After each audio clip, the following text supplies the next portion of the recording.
బాబాయ్ మీ పేరండి? కేవి చలపతిరావు, మిర్చి యార్డ్ అండి. CRPF commander, retirement. అది మిర్చి యార్డ్లో చేస్తున్నారు. చర్యలు చేస్తున్నాడు. ఏంటి బాబా ఈరోజు జగన్మోహన్ రెడ్డి రావడం జరిగింది గుంటూరు మిర్చి యార్డ్కి సంబంధించి. ఇక్కడ మిర్చి రైతులు చాలా ఇబ్బందులు పడుతున్నారు, ధరలు లేవు, చంద్రబాబు నాయుడు రైతులందరినీ గాలికి వదిలేశాడు, ఇట్లా మాట్లాడుతున్నారు. ఏంటి అసలు వాస్తవానికి అసలు ఏం జరుగుతుంది? మిర్చి ధర లేకపోవడం గల కారణం ఏంటి? ఇప్పుడు చంద్రబాబు ఉంటే ధర రాలేదు అనుకోవడం అసంభవం. అది ఈ తెలివి తక్కువ వాళ్ళు అనుకోవడమే.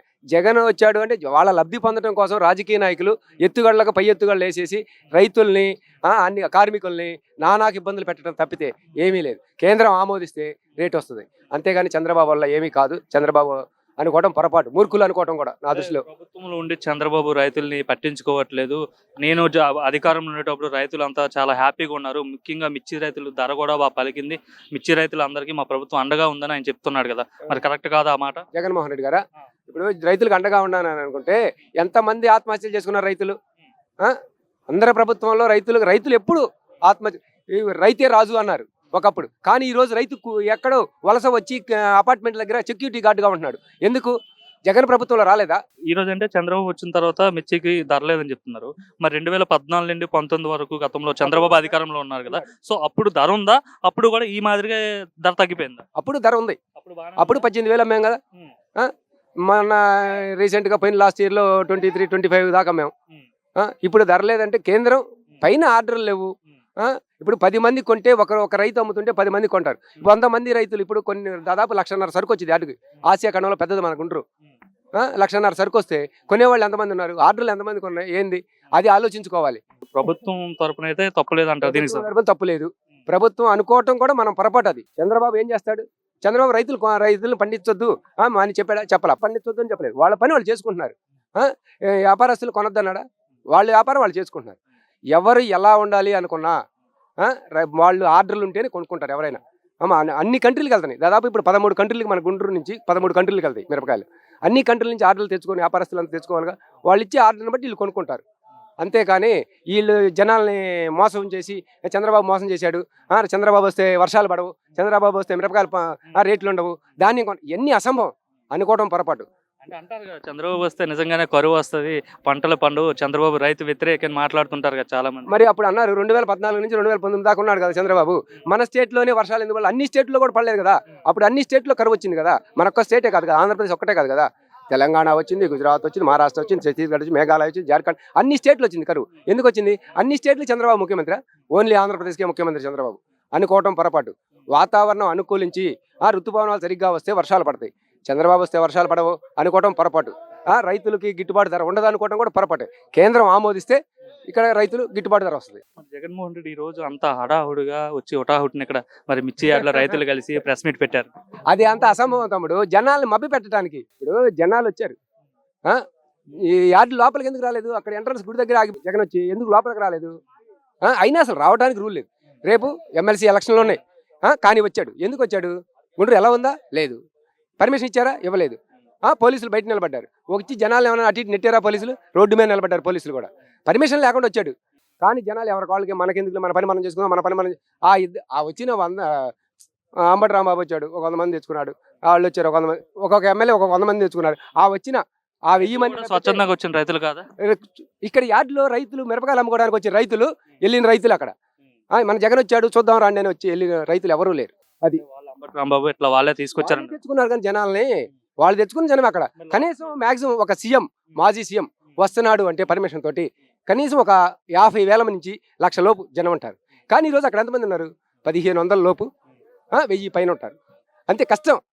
జనం అంటే జగన్ అంటారు కదా, మరి జనం రాలేదా అనుకోవటం పొరపాటు అండి. జగన్ వస్తే జనం అనుకుంటే ఒక్కొక్క మనిషికి వచ్చేసి 2 లక్షల పైన అప్పు పెట్టాడు జగన్. బడ్జెట్లు చేశాడు, బడ్జెట్ లోటు అన్నారు. చంద్రబాబు చేశాడు, ఒక మనిషికి వచ్చేసి 2 లక్షలు అప్పు చేశాడు అని జగన్ ముఖ్యమంత్రి నేను అన్ని తీరుస్తాను. పథకాలు ఇచ్చాడు. ఎవరికి ఇచ్చాడు? ఉదాహరణ చెప్తున్నా, మా ఊళ్ళో జంగం చేతమ్మ అని ఒక ఆమె ఉంది. జంగం చేతమ్మ ఆమెకు భర్త లేడు, పిల్లలు లేరు, ఒక చిన్న పూరి గుడి చేసుకొని ఉంటది. ఎవరో కమ్మాస్ స్థలంలో చిన్న పూరి గుడి చేసుకొని ఉంటుంది. ఆమె ఉంటే ఆమె వైసీపీ ఓటేయలేదు, ఆమె పెన్షన్ తీసేశారు. ఎందుకు? వాటి అంటే నీకు ఓట్లు వేసిన వాళ్ళకే నువ్వు అనుకూలించావు, అదర్ పర్సన్కి ఎవరికి అనుకూలించలేదు. అది అయితే ఈరోజు జగన్ ఏదైతే టూర్ మిర్చి రైతులు పరామర్శ యాత్ర అనేది సక్సెస్ ఫెయిల్ అంటే ఏం చెప్తారు? 100% ఫెయిల్. అంతే, 100% ఫెయిల్. అయినా ఈ టైంలో పెట్టేది ఏంది? రేపు ఎమ్మెల్సీ ఎలక్షన్ అప్పుడు పెట్టడానికి ఎమ్మెల్సీ ఎలక్షన్ ఇన్ని రోజుల నుంచి నువ్వేం చేసావు? మరి నువ్వు రైతులు ఉద్దానం ఉన్నాడు అసెంబ్లీలో పోయి వాదించి ఎందుకు మాట్లాడకూడదు? ఎందుకు ఈ రోజు జనాల్లోకి వచ్చావు నువ్వు? ఏదో చెయ్యాలని. జనాలు అమాయకులుగా ఉన్నారనే. జనాలకి ఇంతకుముందు ఎప్పుడు మనకి ఎన్టీ రామారావు ముఖ్యమంత్రి కాకముందు కాసు బ్రహ్మానంద రెడ్డి ముఖ్యమంత్రిగా ఉన్నప్పుడు అరే మన ఊళ్ళో వాళ్ళు ఓట్లు వేయాలరా అంటే వేశారు. ఈ రోజు ఎవడికాడికి కంప్యూటర్ యుగం పెరిగిపోయింది. ప్రతి ఒక్కడు తెలుసుకుంటున్నాడు. అప్పుడు ఎవడో ఒక్కడికి ఒక పంచాయతీ రేడియో ఉంటే ఆ రేడియో కాడికి పోయి వినేవాళ్ళు. ఈ రోజు ఇంటింటికి టీవీ ఉంది, ఇంటింటికి సెల్ ఉంది. 20 minutesలో ఏం జరుగుతుంది అనేది 5 minutesలో ప్రతి ఒక్కటి సెల్లో వస్తుంది. జనాలు చాలా ఎడ్యుకేషన్ డెవలప్ అయ్యారు. ఇవన్నీ అనుకోవడం పొరపాటు. అంటే ఇది రైతుల కోసం కాదు, తన స్వలాభం కోసం వచ్చాడండి. నేను ఇంత మట్టికి ఓటేశారు కదా విషయం చెప్తున్నానండి. నేను ఒక కామన్ మ్యాన్ గా చెప్తాను. నేను అసలు ఓటు వేయను. రాజకీయం మీద విరక్తి కలిగింది నాకు. అలాంటప్పుడు ఇవాళ జగన్ స్వలాభం కోసం రావటమే. జనాలను ఏదో చెయ్యాలి అని రాలేదు. మరి చేసేవాడు అయితే అసెంబ్లీకి వెళ్ళాలి, మాట్లాడాలి, అసెంబ్లీలో వాదించాలి. రైతులు ఇబ్బంది పడుతున్నారు, ఎందుకు నువ్వు అసెంబ్లీలో ఎందుకు దండయాత్ర చేయలేకపోయావు? నీకు 11 మంది ఎమ్మెల్యేలు ఉన్నారుగా, నీతో 11 మంది ఉన్నారు. నువ్వు ఎందుకు వెళ్ళి మాట్లాడకూడదు? అదేమంటే ఏది నాకు ప్రతిపక్ష హోదా ఇస్తే వస్తాను. నువ్వు ఎందుకు తెచ్చుకోలేకపోయావు? నీలో ఏ ప్రాబ్లం ఉండబట్టే కదా ప్రతిపక్ష హోదా తెచ్చుకోలేకపోయింది. వై నాట్ 175 అన్నావు. ఏది వై నాట్ 175 అన్నావు? ఏది వై నాట్ ఏది ఎక్కడుంది? నువ్వు ఎవరు చెప్పింది అనలేదు. మూర్ఖత్వంగా ఆలోచించుకున్నావు. నేనే ది కింగ్ ఆఫ్ కింగ్ అన్నావు. ఏది కింగ్ ఆఫ్ కింగ్ ఏమైంది?